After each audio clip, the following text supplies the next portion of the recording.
আলীর উট পাহারা দেওয়ার কারণে আল্লাহ তাআলা তোমাকে আলীর সাথে জান্নাতে রাখতো এবং তুমি আলীর পক্ষ থেকে 2 দিরহাম উপঢৌকন পাইতা।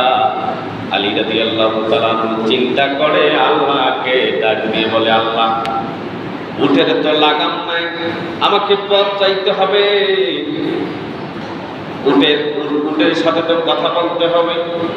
উটের যদি বলে ডান পাশে যা, কিন্তু লাগামটা তো একটু নাড়া লাগবে, লাগামটা কোথায় পাবো? যাই হোক, ব্যবস্থা করে তিনি উটের উপরে চললেন। উটকে বললেন, বেশি এলোমেলো করো না, তোমার লাগাম আমি নেব ইনশাআল্লাহ। সামনে গিয়ে দেখে দোকান, মার্কেটের ভিতরে ঢুকলেন। ঢোকার সাথে সাথে তিনি লক্ষ্য করলেন উপরের দিকে লাগাম আটকানো, অনেকগুলি লাগাম আটকানো। লাগাম নেবে 2 দিরহাম দিয়ে। লাগাম দেখতে দেখতে প্রথম লাগামটা চোখে পড়লো তারের উটের লাগামটা। বলে সুবহানাল্লাহ, তার এই উটের লাগামটায় চোখে ধরা পড়লো।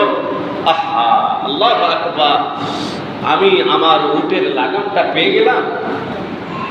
দোকানের মালিক, আপনি এই যে উটের লাগামটা, এই লাগামটা পাইছেন কোথায়? কোথা থেকে আপনি ক্রয় করেছেন? আপনার কাছে কি মেমো আছে? যেমন এই যে আমাদের সমাজে ব্যবসা বাণিজ্যে পরীক্ষা করার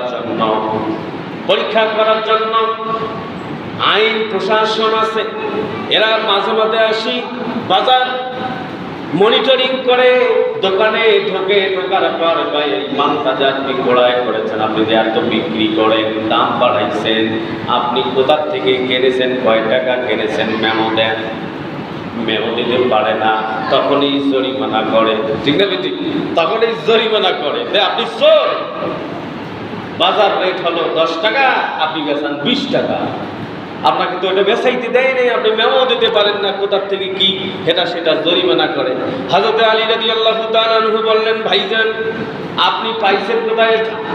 উনি দোকানদার বুঝতে পেরেছেন এনার সাথে যে উটের গলায় ওই যে লাগামটা নাই, হয়তো বা কোনো চোর এনাকে ফাঁকি দিয়ে এসে এই তো আমার কাছে বিক্রি করে গেল। হযরত আলীকে বললেন, হুজুর, জাহাপানা, একটা মানুষ এসে আমাকে এটা আমার দোকানে বিক্রি করে দিয়েছে, আমি নিয়ে এখানে রাখছি, এটা নিতে গেলে আপনাকে 2 দিরহাম টাকা দেওয়া লাগবে। 2 দিরহাম টাকা দিতে হবে। সৌদিতে এখন রিয়াল, 1 রিয়াল 2 রিয়াল, 1 রিয়াল সমান 34 অথবা 35 টাকা। 34 অথবা 35 টাকা, দাম হলো 70 টাকা। উনি নিলেন। আচ্ছা, বলে ওই 2 দিরহাম তো চোরটা পাইতোই, আর ওদের ঠিক না বেটি? উনি পাইতোই, আর চুরি করে বিক্রি করা লাগে কেন? ওখানে ওনাকে শয়তান তাড়া করেছে। কে? শয়তান তাড়া করেছে।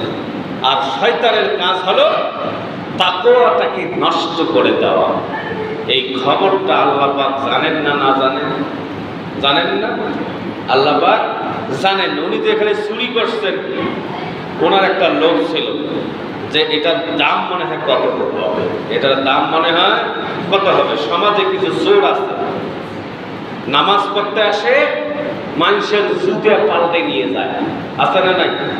নামাজ পড়তে আসে, মানুষের ভালো স্যান্ডেল পাত দিয়ে চলে যায়, আছে না নাই? কন্যা কেন? আর নামাজি লোক বেরিয়ে কয়, শালার ওই তো গতকালকে বুড়িহাট থেকে জুতাটা আনলো, স্যান্ডেল কিনে আনলো, আজকে স্যান্ডেল নাই, মোট স্যান্ডেল চুরি করে নিয়ে গেল।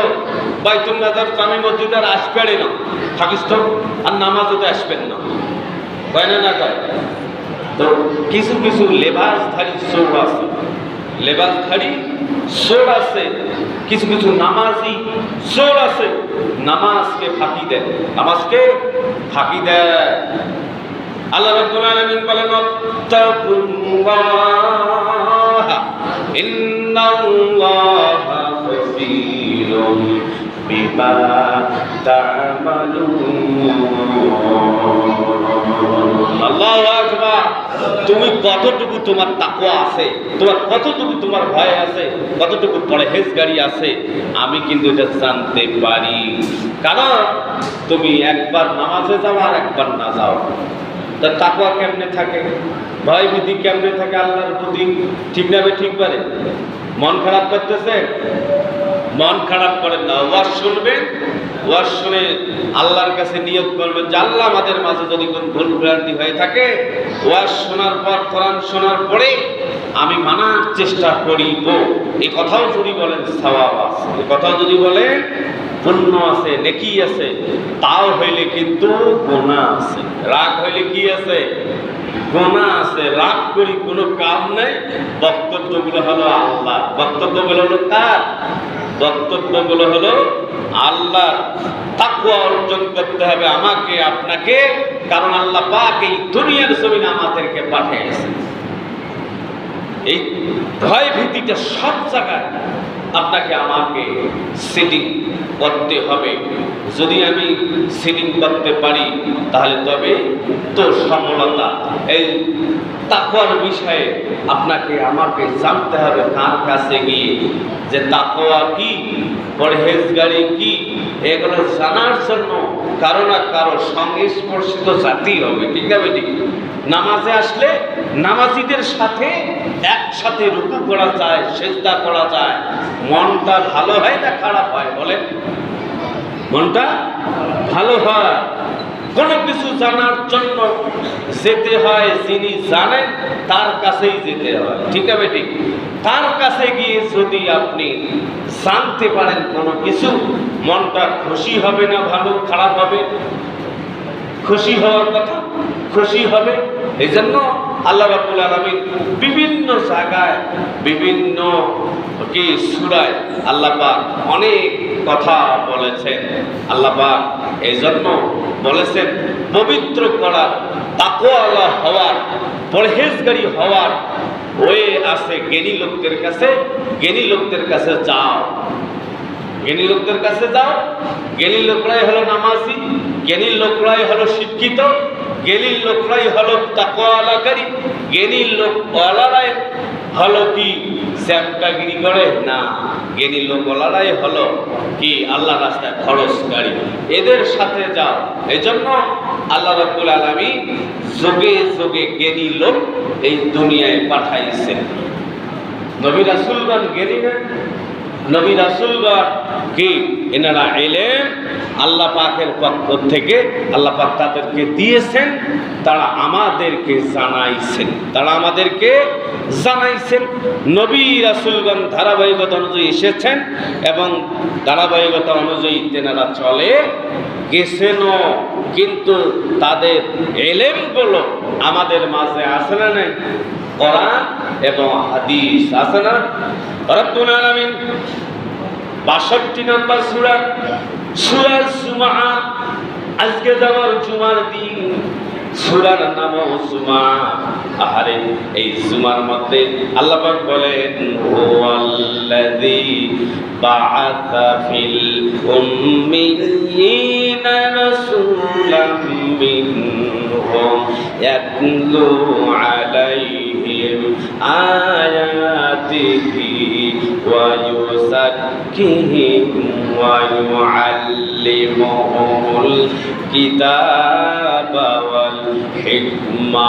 আল্লাহু আকবার। আল্লাহ রাব্বুল আলামিন বলেন, তিনি আল্লাহ রাব্বুল আলামিন হুয়াল্লাযী, তিনি যিনি, তার মানে তিনি হলেন আমার আল্লাহ, তিনি হলেন যিনি, আর তিনি কেবলমাত্র শুধুমাত্র একমাত্র আল্লাহ। সুবহানাল্লাহ বলেন। আল্লাহ পাক বলেন তিনি নিরক্ষরদের মধ্য থেকে একজন রসুল প্রেরণ করেছেন। রসুল্লাহ, একজন রসুল আল্লাহ পাক পাঠাইছেন, রসুল পাঠিয়ে দিয়েছেন। মিনহুম ইয়াতলু, তারা তাদের মধ্যে তেলাওয়াত করে শোনাবেন, তেলাওয়াত করাইছেন, তেলাওয়াত শিখাইছেন। সুবহানাল্লাহ, পাঠ করাইছেন, পাঠ করেছে।